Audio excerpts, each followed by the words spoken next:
Hi, I am Dr. Arti. Welcome to my channel Kiddies Health. Today I will be talking about diarrhea. How do you identify a case of diarrhea? That means the child passes loose or watery stools at least 3 times in 24 hours period is when you call it as diarrhea. One of the most characteristic feature of diarrhea is the consistency of the stools. What do you mean by the stool consistency? Stool consistency means the degree of firmness. Normal child passes a soft stool and it will be easy to pass. But whereas in case of diarrhea, there will be more water content than the fecal matter and it takes the shape of the container to which it is passed. Can diarrhea be dangerous? One of the most direct complications of diarrhea is dehydration. There will be loss of electrolytes from the body, namely sodium and potassium. When you say it is not diarrhea, that is, the younger the child, the more frequent he or she passes stools. For example, in newborn babies, in the first 24 to 48 hours, he or she passes a blackish colored stool that looks like a tar and it is known as meconium. After 3 to 6 days, it turns into greenish yellow or greenish brown color and this is known as the transitional stools. That mainly occurs because of the undigested sugar in the breast milk that acts as a laxative.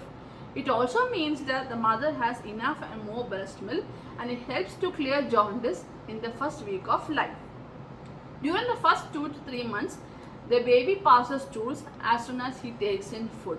That is mainly because the part of intestine known as the colon gets triggered to empty the food that is taken for the next feed.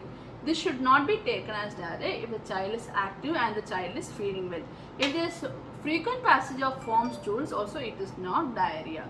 But if there is diarrhea along with abdominal pain or abdominal distension, then you should consult your pediatrician.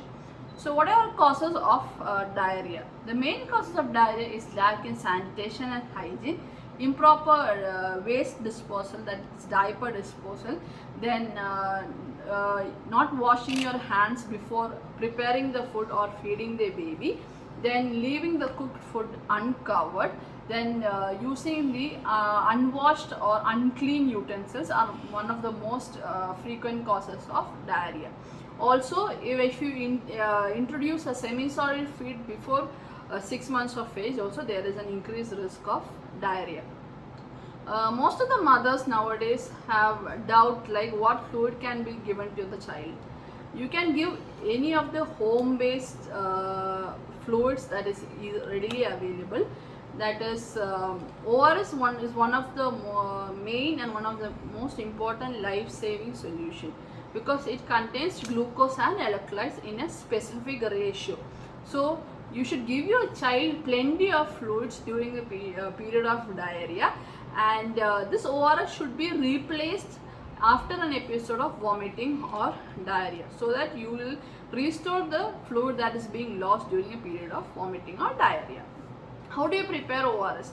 That is, usually one packet of ORS makes 1 liter solution, but there are also smaller packets that is available that makes around 200 ml of solutions. You should always remember that the ORS should be given in sips. It should not be given in glass or tumbler because it can lead to vomiting. So if you prepare an ORS solution today, it should be used by today itself. The remaining solution should be discarded. It should not be used for the next day. So for the next day, you should prepare another clear and clean ORS solution. ORS is very safe, it is very easy to prepare, and also it is readily available in the market. If your child is having diarrhea, when do you understand that the child will need a medical attention? So these are the few danger signs that I am going to tell you right now. That is, there is reduced frequency of urine, then there is reduced oral intake, child is repeatedly vomiting, whatever he takes in he is vomiting it out, he is very restless, he is very lethargic, means, or there is even blood in stools, you should take your child to your pediatrician immediately. How do you prevent diarrhea? That is mainly wash your hands before feeding your child, after feeding your child, after disposing the diapers, always wash your hands, and also ensure that the surroundings are also hygienic. Always practice defecation in toilet. Do not practice open defecation. And also I am showing you some few steps of hand washing. This is how, there are 6 steps of hand washing that should be followed. It is very easy to be done, and it is actually very effective also when you are preparing a food or after taking care of your baby. You should also remember to give up-to-date immunization, especially immunization for rotavirus and measles. Can allergies cause diarrhea?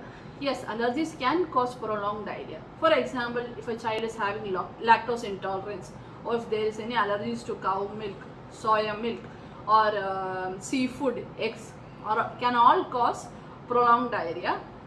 In such cases, your child should be seen by a pediatrician for the best management. What foods and drinks can be given during a period of diarrhea? You should avoid carbonated drinks, you should avoid caffeinated drinks, then sugar solutions, then processed food, etc. should be avoided during a period of diarrhea.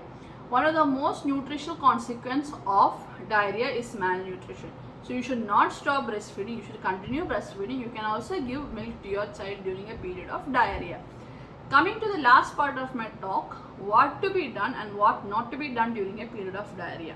So what all can be done during a period of diarrhea? You should give ORS, you should give plenty of fluids, then you should continue breastfeeding, you should avoid carbonated drinks, sugar solutions, caffeinated drinks, etc. And whenever a child is having danger signs, you should immediately seek your medical attention. And what not to be done is, do not starve the child, give small, frequent, home prepared hygienic foods. Then you should not give any carbonated drinks, like I said, any caffeinated drinks should not be given, and you should not give antibiotics unnecessarily unless it is prescribed by your doctor.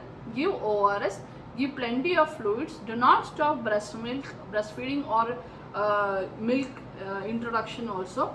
Do not delay if your child is having any danger signs. That's all regarding my talk on diarrhea. I hope it is my small talk was very useful to each and every one of you. I see you in my next episode in Kiddies Health. Thank you.